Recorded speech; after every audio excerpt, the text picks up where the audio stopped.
It happens to someone, somewhere, every single day. A person posts something online. Maybe it's a frustrated rant about their job. Maybe it's a tasteless joke. Maybe it's a strong political opinion, or a photo from a wild weekend. They hit post, and they don't think twice.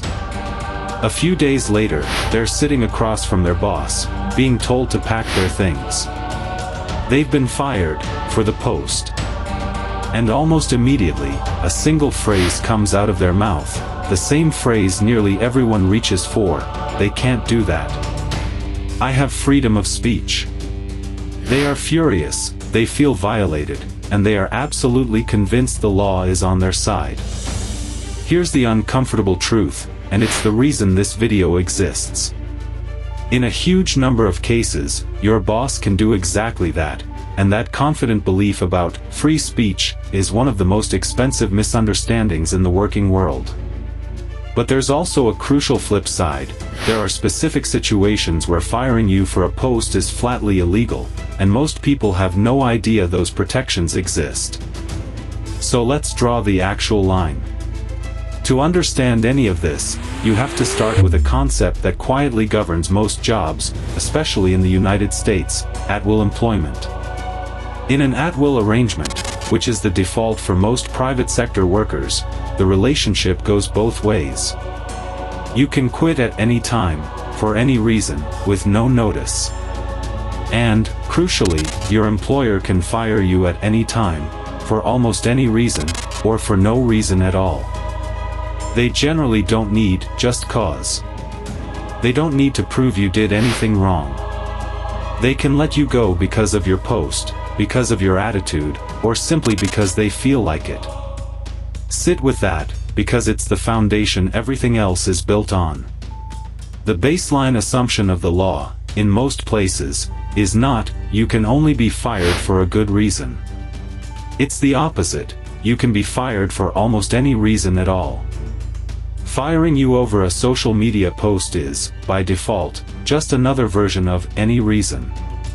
So if at will is the rule, the real question isn't, can they fire me for a post?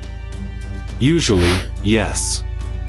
The real question is, does my post fall into one of the narrow exceptions where they actually can't?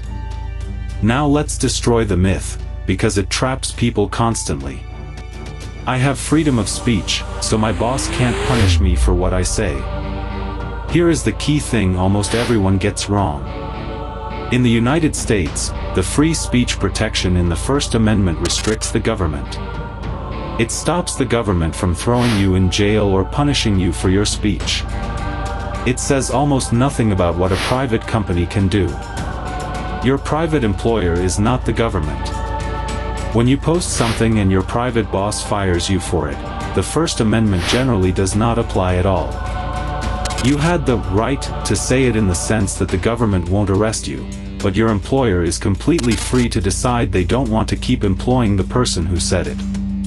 Free speech protects you from the police. It does not protect you from being fired. There's one big distinction here, though.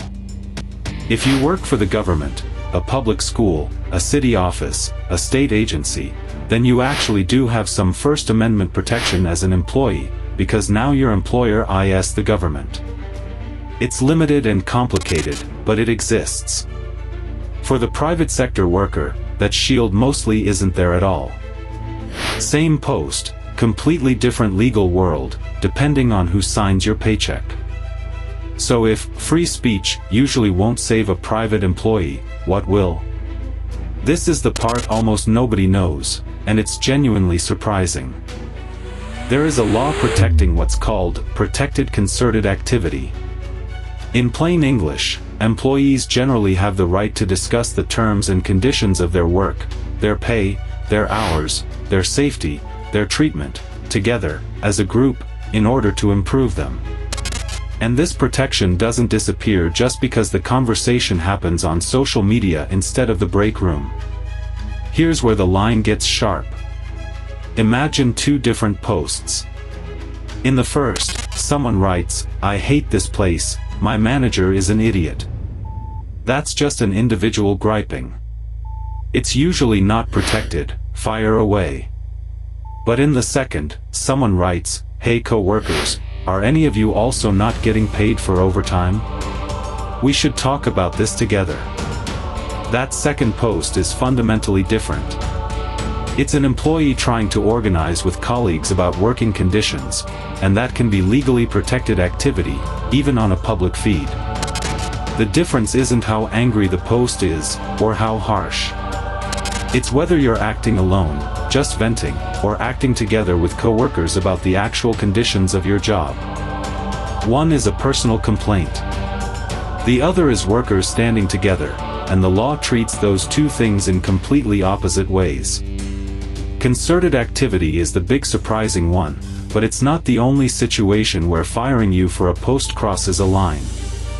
You can never be fired for a reason that's actually illegal discrimination in disguise.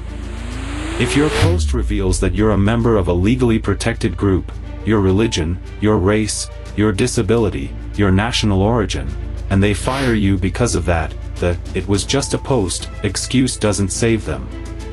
The post can't be a cover story for discrimination the law already forbids. There are also whistleblower protections. If your post is really you reporting illegal activity or a genuine safety violation, you may be shielded for that. Some places have specific laws protecting your lawful off-duty conduct, or your political activity, meaning what you legally do on your own time, off the clock, can't always be used against you. And of course, if you have an actual employment contract or a union agreement that says you can only be fired for just cause, then the whole "at will" default is replaced by those terms, and a single post may not clear that bar. So the protections are real. But notice the pattern: almost none of them are the simple, free speech shield people imagine. They're narrow, specific, and conditional. You have to actually fall inside one of these boxes, and a bad taste joke or a solo rant usually falls inside none of them. So how do you keep a careless moment online from ending your career? This isn't legal advice, just the practical reality of how this plays out. First, kill the fantasy of private. Assume that anything you post can and will be seen by your employer. Screenshots exist, private accounts get shared, and friends of friends talk.